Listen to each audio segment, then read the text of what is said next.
Statistics show that over 40% of boating incidents involve alcohol. To demonstrate the effects that alcohol has on a person's ability to operate a vessel, a test was conducted with a group of boaters. The basis of the test was to navigate through a closed course not accessible to the public. The course was designed to challenge the participants' handling and task management skills. Before getting underway, each were given a word to spell using the lettered gates on the course, and along the way a number of distractions were set up to challenge them further. A baseline of the boaters' abilities was first established where each maneuvered through the course alcohol-free. Then, after a few drinks and a waiting period, their blood alcohol level was monitored and they ran the course again. Aboard the boat was a marine police officer with control over the engine cutoff tether for safety and to observe the changes in the boaters' behavior and ability on the course. Definitely harder than it was, without the alcohol. When you're in reverse in a boat like that, you've got the, thinking backwards and then you throw the alcohol into there and it's definitely a lot different. It's consuming alcohol, no matter what you do, it slows your reactions and slows things down a little bit. It's a depressant, and that's what it does, and it does a good job of it. It's the overconfidence is mixed with the alcohol, creates a bad situation. Yeah, a little bit faster because I've been drinking.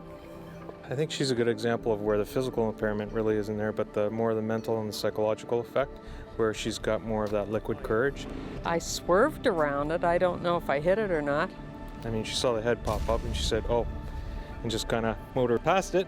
I think she believes she swerved around it. The alcohol is really causing them to relax quite a bit.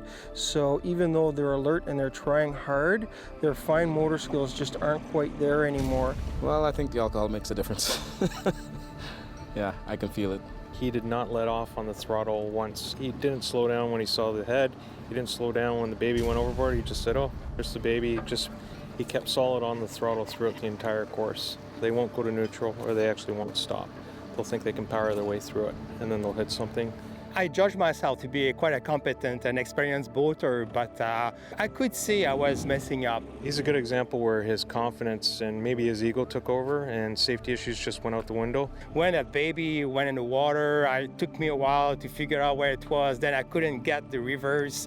He was actually backing down onto the baby instead of trying to keep the propellers and the motor away from the person in the water, hanging over the motor.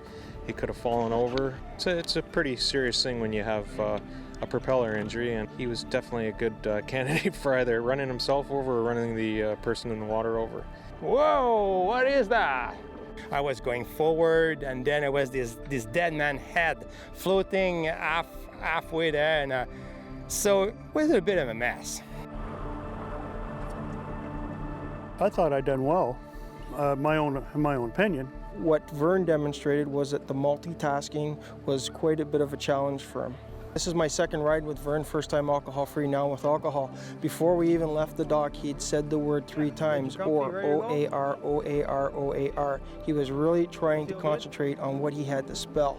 So right off the bat, that told me that he's already trying to task himself, and he's having a hard time with it. Once we got started, he was focused right away on where the baby was, where the infant was, when it was going to go overboard. So he's trying really hard to keep up with what's going to happen.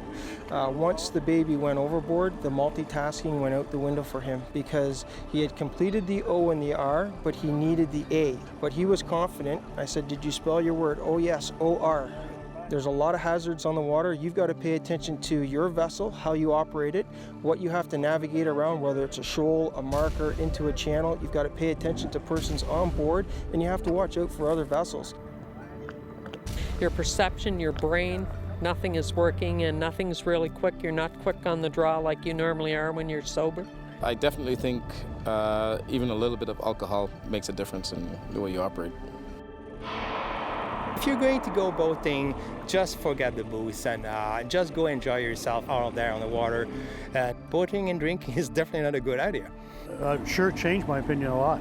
Sure opened my eyes a lot. You think you've had full control, which is totally, you don't.